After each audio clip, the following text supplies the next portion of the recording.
Hey, it's the podcast guy. Sutton United Talk Time on Podcast. It's the Sutton Podcast. And there it is! Sutton United at the GM Vauxhall Conference have put out First Division Coventry City, winners of the FA Cup themselves less than 2 years ago. And what a moment to enjoy for the fans of this Surrey side. They've had their moments before, but never one like this. But the whistle goes down. Delight for Sutton United. Sutton United from the National League are through to the last 16 of the FA Cup. No longer English football's perennial non-league club. A 123-year crescendo reaches a new peak for Sutton United, who are promoted to the Football League for the first time.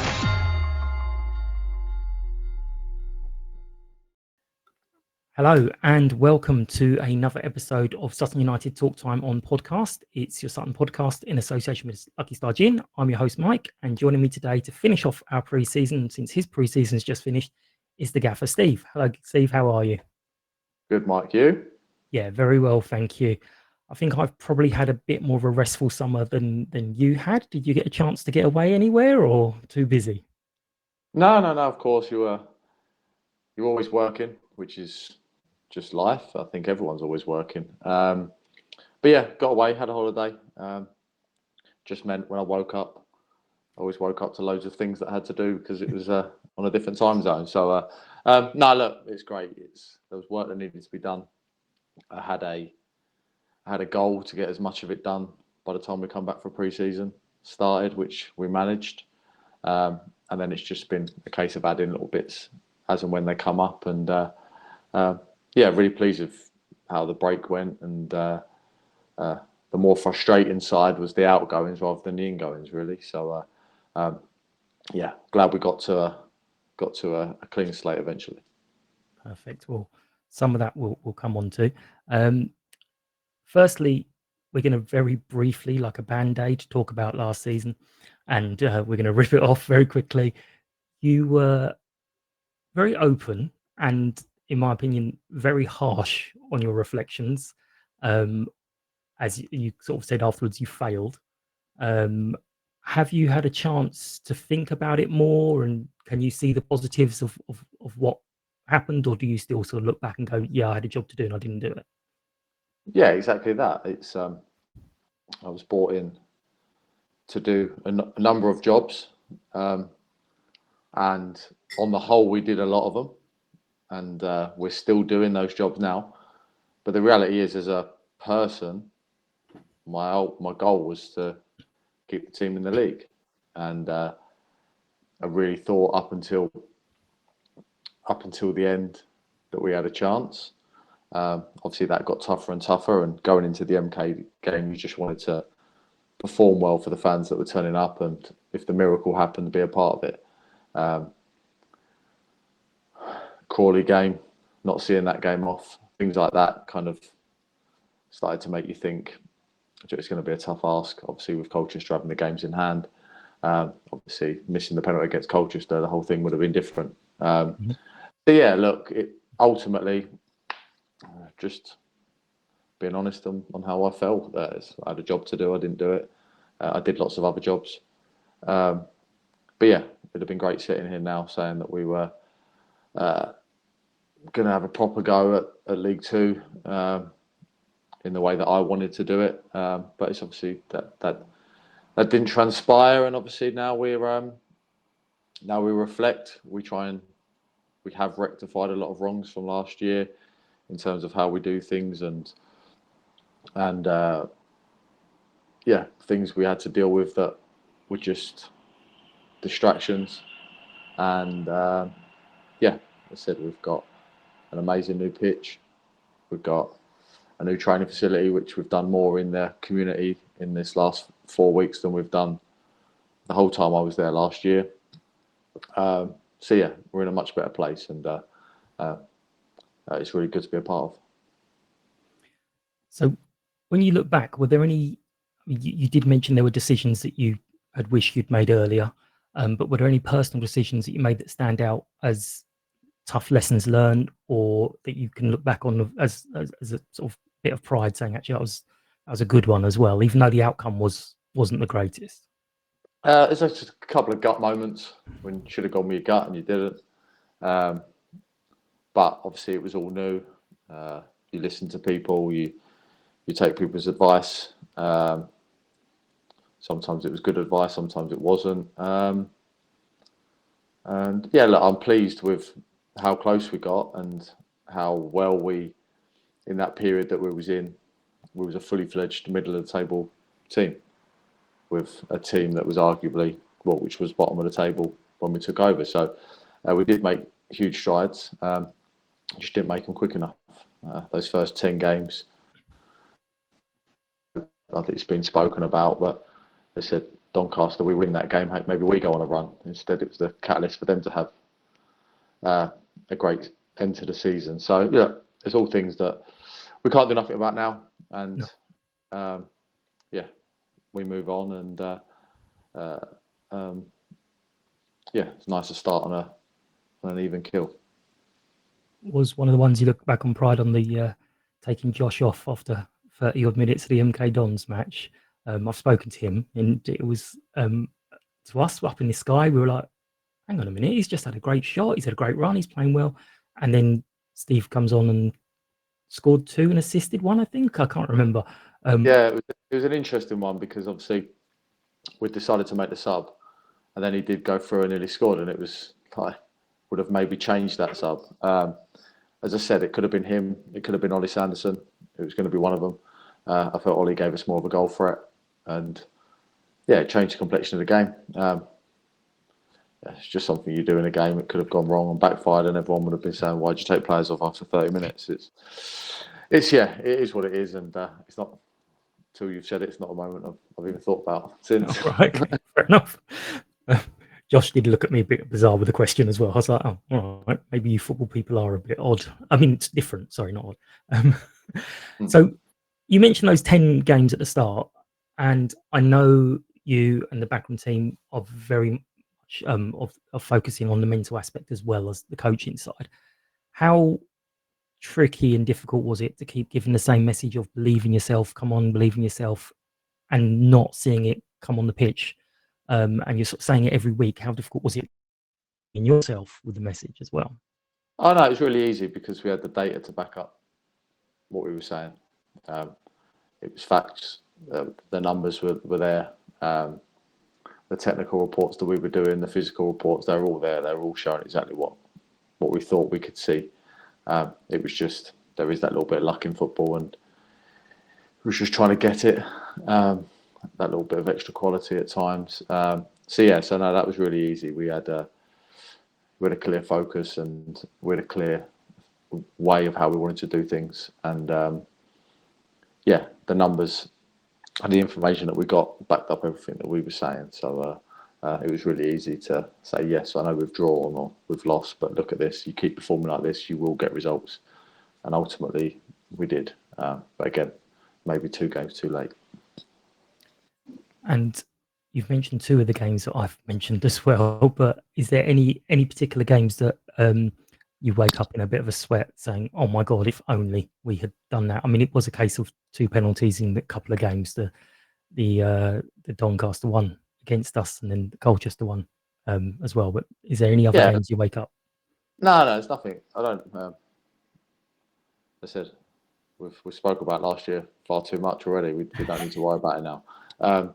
Ultimately, you look at Doncaster game, we should win that.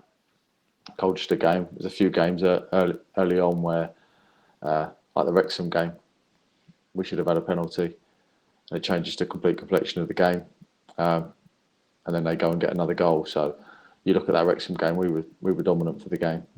Burrow game, we was very good the first one. And yeah, that's just where we were as a team. So when you're down there, stuff goes against you, and it just seemed to keep happening. And then obviously we got the great performance at Notts County. There was positives, there was negatives, but ultimately, there's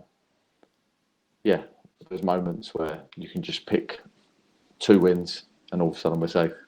Yeah, but we didn't. We did. Well, please know that was actually the last question on last year anyway. So, for me, obviously the next difficult job is the sort of retained released list. I know people in football are very, very different to how the rest of us are, but it seemed quite brutal. Were there any kind of reactions that you had from a player that surprised you? Did you think that someone would know they were on the way out, that that they sort of thought, oh, I'll stay in, or was everyone reacting as expected? Yeah, there's not really any reactions. No, not really. Just a couple of that obviously I thought might want to stay. Kind of informed me in those meetings that if the opportunity come, they'd want to leave. So we just help them to leave. We don't fight to try and keep them. Everyone else, the decisions, I suppose, when you go down become easier, because you have to change and you have to. Everything kind of changes. The financial side changes, so all of a sudden you can't give people what they would expect, and if they're not willing to take that, then they're going to have to find it somewhere else. And I'm sure some of them have, and I'm really pleased. It was just a very, very quick way of focusing and knowing exactly where we were. Yeah, I mean, from obviously our point of view, we've had players there for years and years and years, and it's like, whoa, hang on a second, well, I didn't expect that. But you moved very quickly, as you already mentioned, and you've done a lot of business really, really early. How important was that to get it done early, to get the full pre-season with as many as possible? Yeah, obviously, look, we had 3 players, so we didn't really have a choice. We had to work really, really hard. We had to leave no stone unturned. There's actually more work to our recruitment than there ever has been. We now have to tick at least 4 or 5 boxes before we even get into a conversation. From a physical point of view, from a technical point of view, from a personality point of view, from a medical point of view. So, there's lots of things, lots of work gone into it. Myself, John, Davis, and Terry, and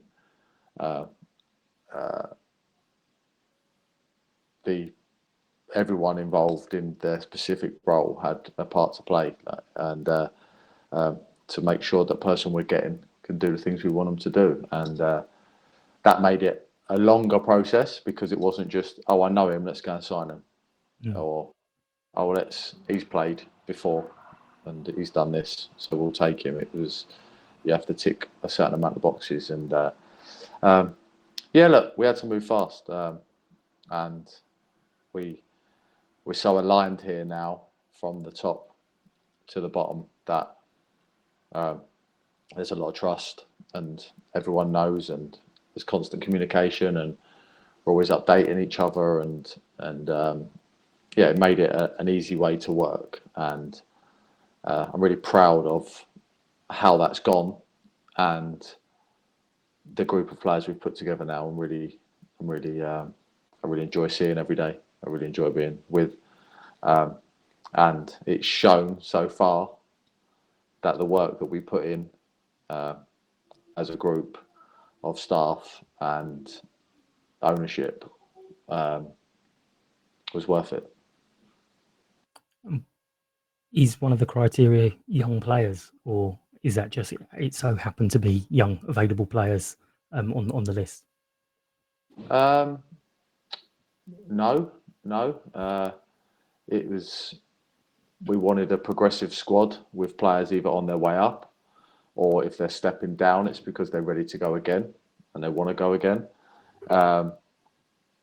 And to be honest with you, I didn't have many players come across my desk that fit the criteria we needed from those KPIs that we've put together from a technical and a physical point of view that could do what we want them to do. And for the oldest one we've signed so far, obviously apart from Arnie re-signing, is Ashley Nanderson. Mm-hmm. And, We've got an average age of just over 24, which is a really nice age. Yeah, it's a group that hopefully we can all evolve with. Yeah, no, obviously I've only seen little snippets of them, but bits of conversations with other people. They all seem like nice guys off the pitch as well. Yeah, they are. I know one or two had mums with them and stuff as well with them when they were doing the signing videos and whatnot. So it seems like a really, really good bunch from the snippets we've had, and they all were saying about the promotion being the number one target. Yeah, look, us and 23 other teams are all saying the same. So, exactly. We'll have to have a dream. We won't get caught up in it. We've mentioned it once. That was in my first message to the players. And we won't mention it again. We'll focus on each game, what we're going to do. And yeah, look, it was a good summer. It was a lot of work done, and I feel like we're in a nice place. And your first pre-season with us, did it go as expected, or was there any things that you were caught by surprise? I know we've changed training ground, but was there anything that you kind of were caught by surprise on, or was it just a pre-season, everyone bought into it straight away? Yeah, there's no surprises because we're in control of it. We know what we as I said, we know what we wanted to do as a group of staff. We know the players are capable of doing that, and the games have been. We had to play all our games away, so it meant that the majority of them, well, they all were in the level below, apart from Brentford, which is wasn't their first team, so it was still effectively the level below us. I thought we've made the best of it that we can. We've had a couple of poor performances in there, but on the whole, when they're at it, the boys are very, very good. Do you learn more from those poor performances? So when they aren't going right, well, do you see a little bit more of the team, the players and individuals than you do from winning games easily?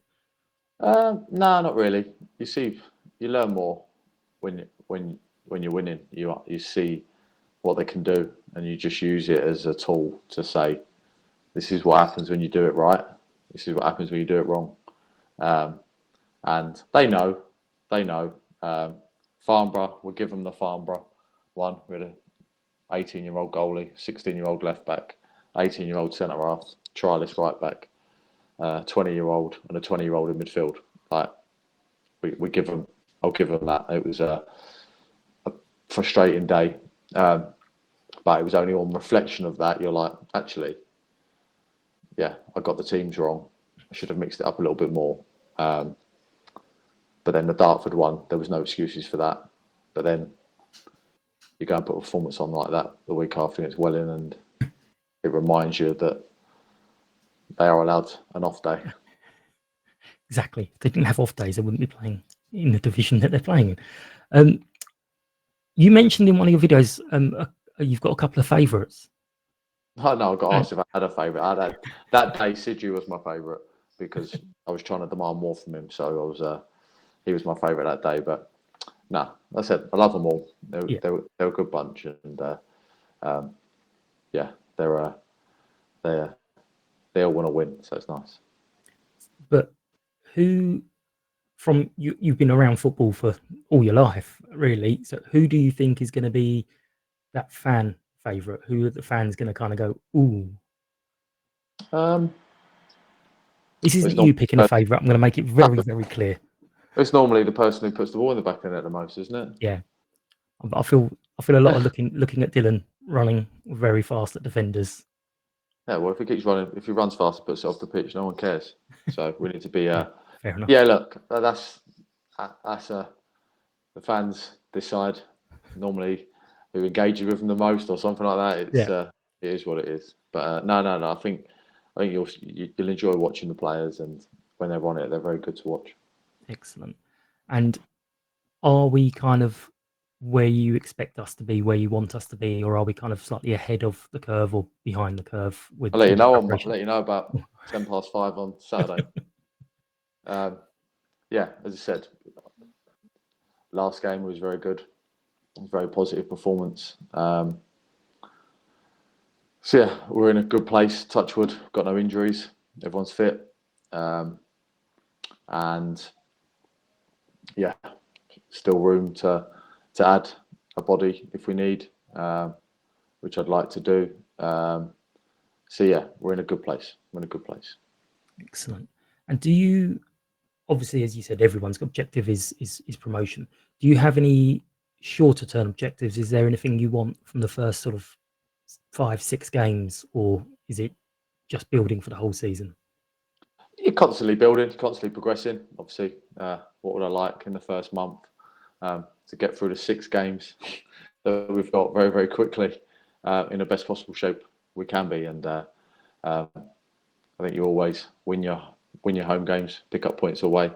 You're onto a good one. So yeah, look, we're just going to take each month as they come, and we know what we want in that first month, and that will stay in house. And yeah, it's all trying to enjoy the ride.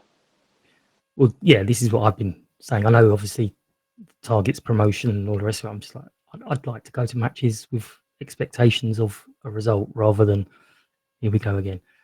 So the more fun we have, the better. How can, obviously they're making the noise, they're getting behind them, but is there any sort of specifics how fans can kind of help?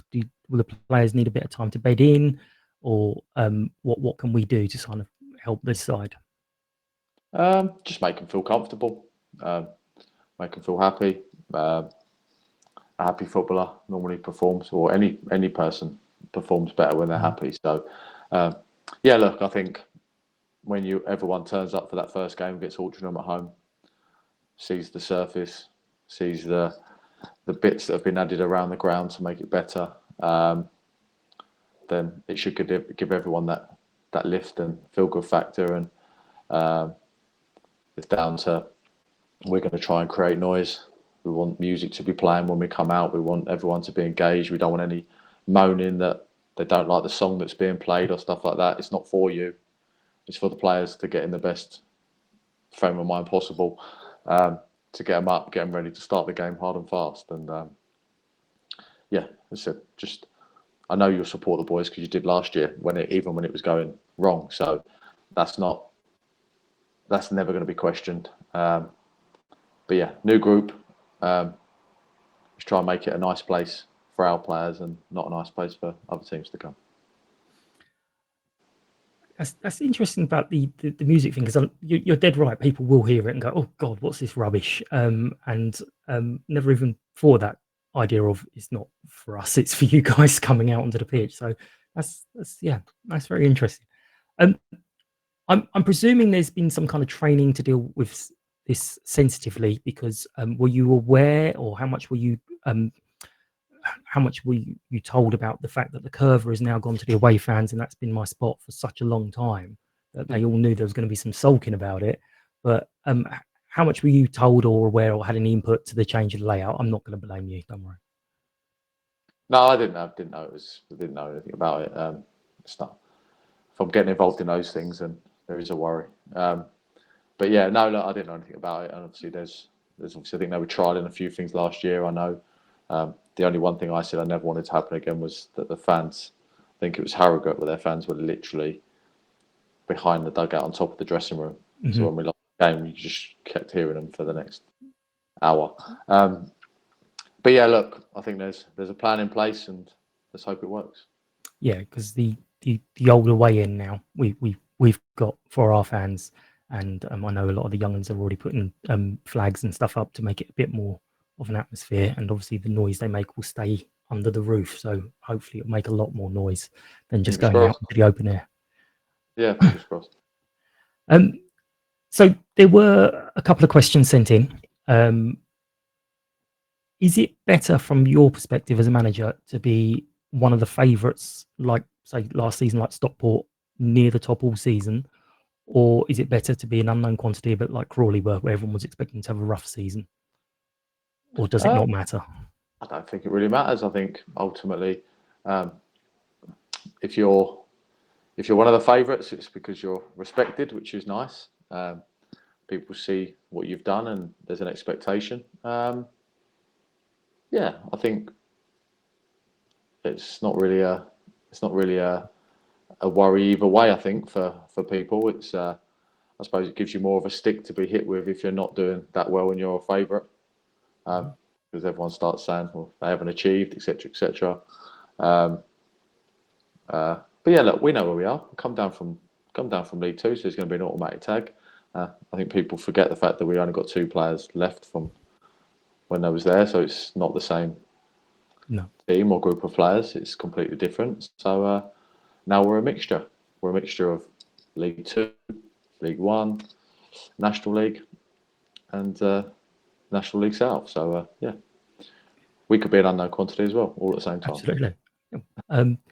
So, in terms of your formation and lineup, would you have, as it sort of started toward the end of the season, a preferred 11, or would you literally just be horses for courses and mix it up? Or even if we think someone's having a great game, you go, well, actually, I'm going to rest them anyway because that was my plan.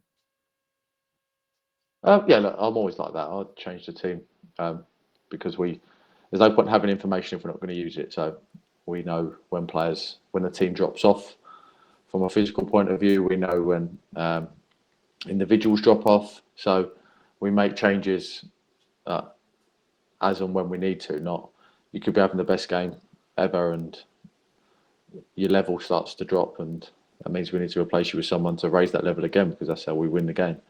And yeah, we've got a preferred way of playing.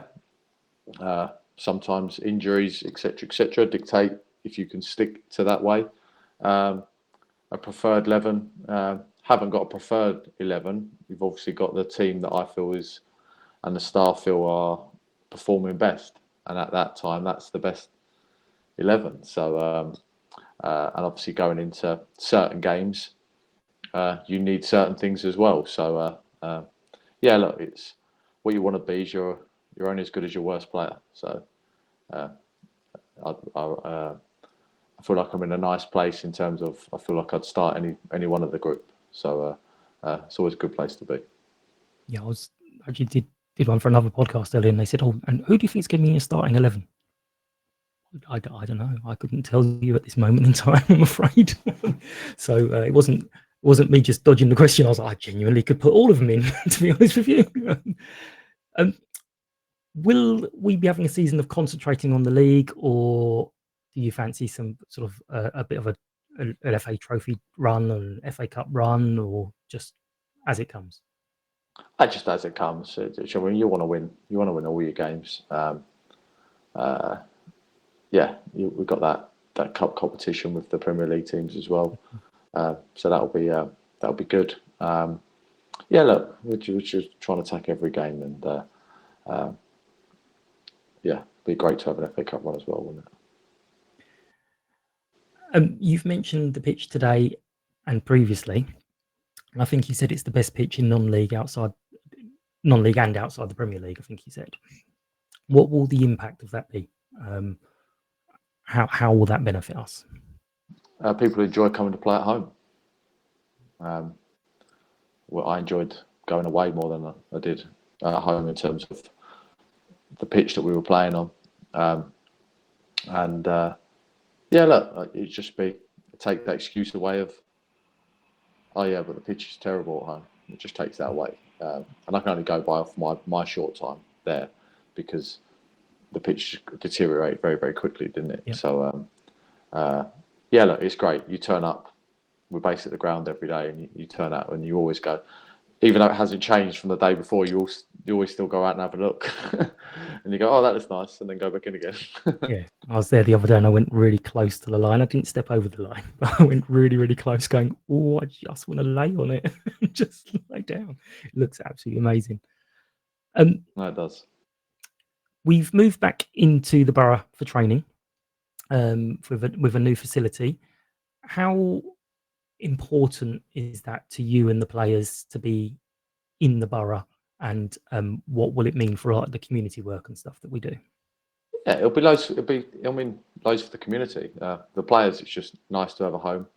It's nice being back at the stadium and being based there and having an office. We didn't have offices before, even though we was at Harlington. We just sat around on sofas, waiting to go outside. But yeah, we've all got offices, and so we're all working away in an actual space rather than in no man's land. I said we get this nice place to chill out, and the team's all together in one dressing room rather than in 5 dressing rooms like we had at Harlington. And yeah, we know where we are. It's becoming more like clockwork all the time. David Weir's great. There's a fantastic gym there. Got a nice place where we can warm up inside, which is good. And then we've got the pitch, which over time will get better and better because now we're looking after it ourselves. So yeah, it's green. It's got grass on it. It's flat. It's got 2 goals. It's got white lines on it, and we've got a load of football. So it's great. Perfect.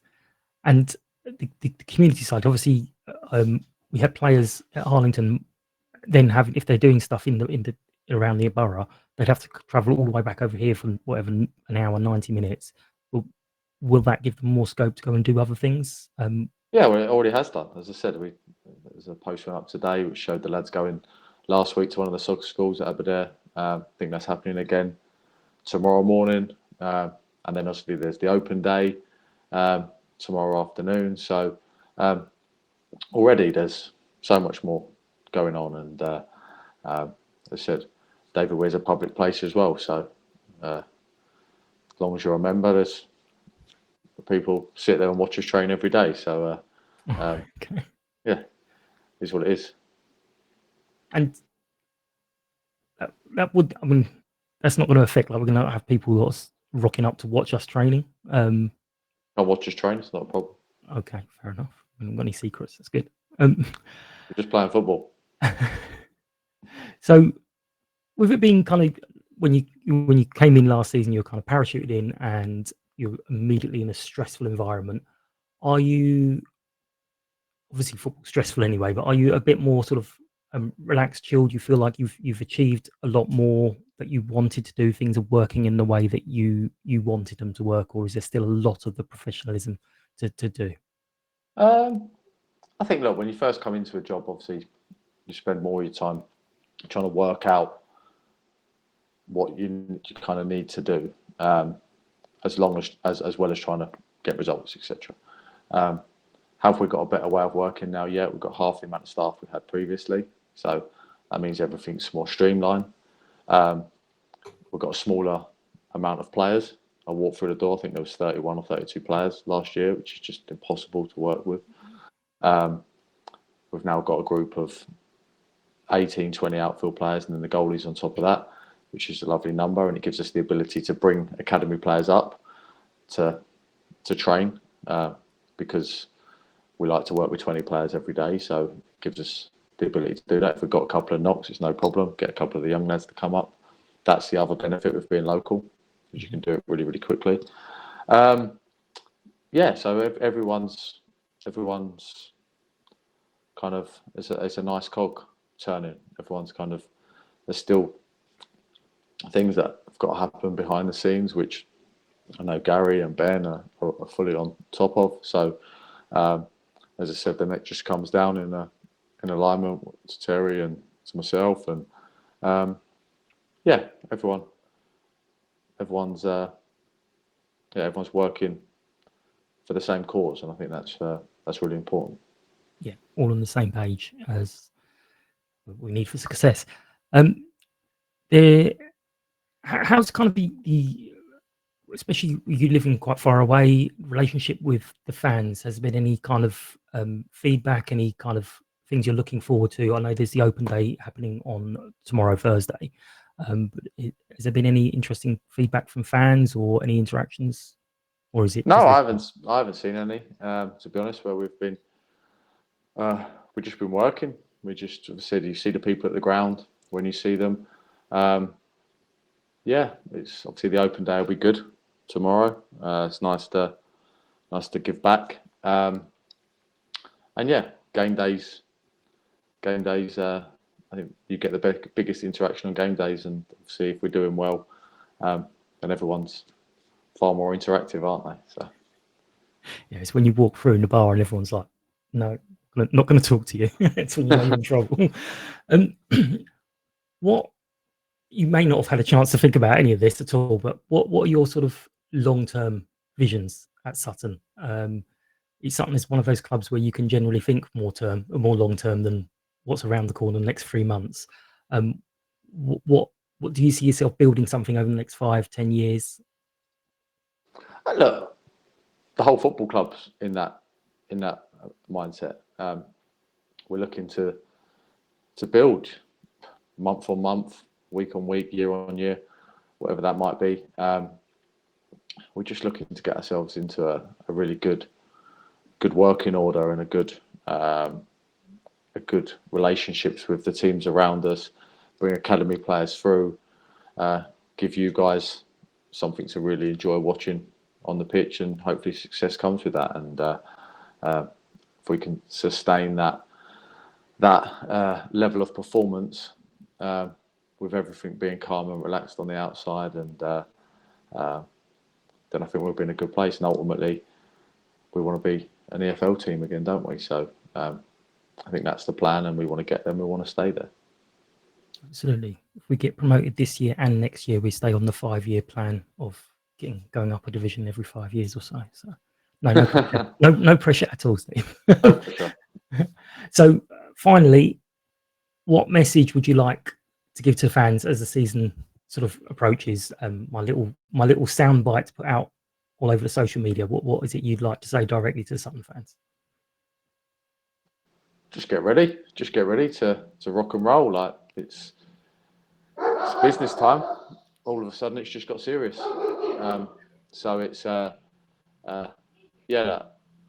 just be excited. It's an exciting time for the football club, and yeah, we all want to do it together, and together we're stronger. Together we're better, and obviously we'll enjoy it better that way as well.